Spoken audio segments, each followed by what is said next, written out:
Oh, well, welcome to Sioux Online, Natalie. I'm here with Natalie Mehra, and she's the Executive Director of the Ontario Health Coalition. She's here in Sault Ste. Marie tonight. What is it that brought you here tonight? Okay, thanks very much, Lynn. So we're really concerned about healthcare privatization, and we wanted to make sure that we educated the public about what's happening, because in a lot of cases people don't realize, or we just kind of take public health care for granted. We think that it's always going to be there, and we don't really worry until we're sick, and then of course it's too late. You know, when you're lying on a stretcher in the hallway of the hospital for 24 hours or more waiting for a hospital bed, it's too late to actually do anything to improve that situation, so it doesn't happen to you. And so a lot of times people don't realize until they actually need the service that there are really very significant threats to public health care and cuts to public health care that are happening, and that privatization of public health care is a very real and alive threat in Canada. In fact, right now, the private clinics, that is for-profit clinics in British Columbia, have brought a legal challenge to single-tier public Medicare to try and bring down the laws that stop doctors and private clinics from extra billing patients. So from billing OHIP, or their equivalent in their province, and billing patients on top. In fact, in British Columbia, they're billing, $25,000, $30,000 for hip replacement surgeries, $1,000 or $1,800 for MRIs, $2,000 for cataracts. I mean, all kinds of really, actually, terribly inflated prices for medically necessary care in violation of public Medicare laws in Canada that prohibit private clinics and physicians from charging patients for care.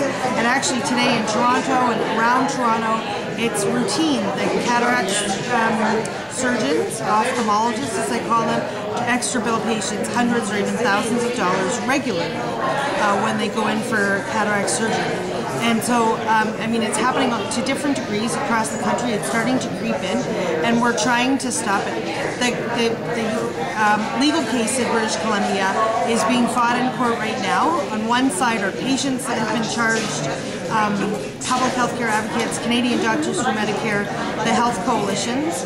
On the other side are the clinic owners who want to be able to bill patients and bill the public plan as well, and sell queue jumping to wealthy people, and have two-tier healthcare, like American-style healthcare.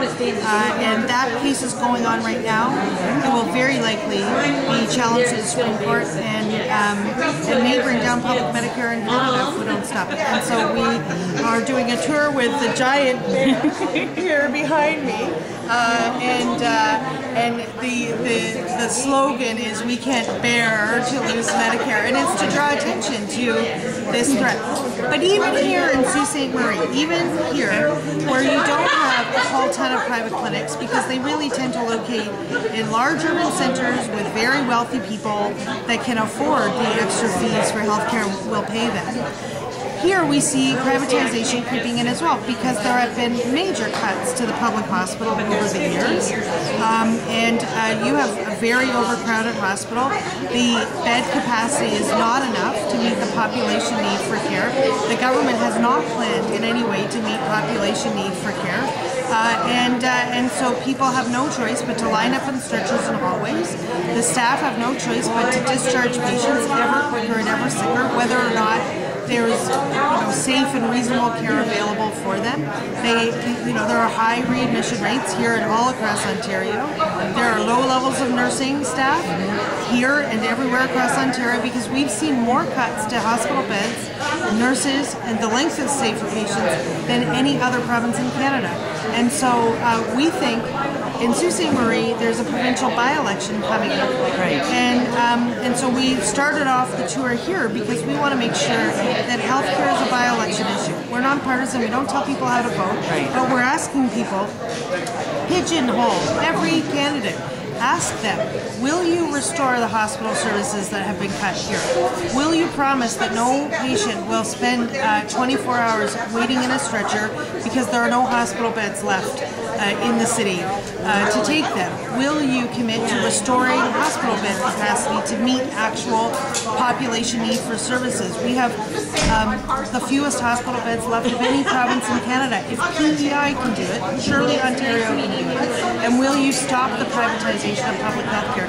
These are critical questions, and we're hoping that people will bring them up in the by-election.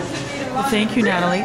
Do you think that a lot of people are aware, or that a significant percentage of people are aware that the long-term care beds that we were talking about here tonight are mixed in with privatization as well? No, I don't think people realize it. So when a service is moved out of the hospital, so they've cut the chronic care beds, that's the long-term care beds in a hospital, they've cut them in half. Right. And all those patients have been moved out to long-term care homes. Today, only the highest level of needs patients can even get into long-term care homes. Others aren't, they're not even deemed eligible. They don't even make it onto the wait list. But even so, there have been between 20 and 30,000 people on the wait list for long-term care in Ontario since I started 17 years ago. It has never changed. So we're about 20,000 beds short, at least, of long-term care. There is no plan to build those beds. And so not only is it the fact that long-term care is privatized in the sense that the majority is owned by for-profit companies, right. They charge people fees for all kinds of things. It's only partially subsidized and people have to pay a lot out of pocket. Mm-hmm. So by cutting all those hospital beds, they downloaded the cost to individuals and their families. But in addition, they now consider long-term care homes to be too expensive, so they won't build enough of those. And so those patients are offloaded into retirement homes where they have to pay the whole cost, where they're not regulated, they're self-regulating, the industry is self-regulating, where they sell, actually unlawfully, they sell all kinds of medical care for which they're not allowed to bill people, but they do anyway. I mean, there's all kinds of problems with retirement homes. So it's a cascading downloading, to ever cheaper and cheaper and cheaper care with less protections for patients. And in Ontario, it's gone further than anywhere in Canada. So this is not the norm. There is no question that if every other province can do better, our province can also do better. So part of our message is there is a choice here. And when we fight back on things, we win. We win all the time. And so it's important that people actually do demand the services that you deserve in Sault Ste. Marie and that people need, because they suffer if they're not provided. Well, thank you so much for your time tonight, Natalie, and thank you for coming and sharing this message. We had a great turnout tonight. Oh, thank you. And two of the candidates who've been declared for the parties were here tonight. That's too, right. I understand. Action. So both the Conservative and the NDP candidate were here, and the Liberal candidate, I understand, has not been named yet. Correct. They haven't had their nomination. Yes, meeting, not to my knowledge. They didn't invite. I believe the local health coalition invited officials from the Liberal Party as well, and so in a nonpartisan way, we'll continue through until the election is called to really try and make sure that healthcare is a key issue. I think it really needs to be. Well, thank you. And there's been great momentum with the Ontario Health Coalition. The referendum was mentioned tonight, and it was a very successful referendum, and I wish you all the best going forward, and thanks for coming here. Thanks for having me.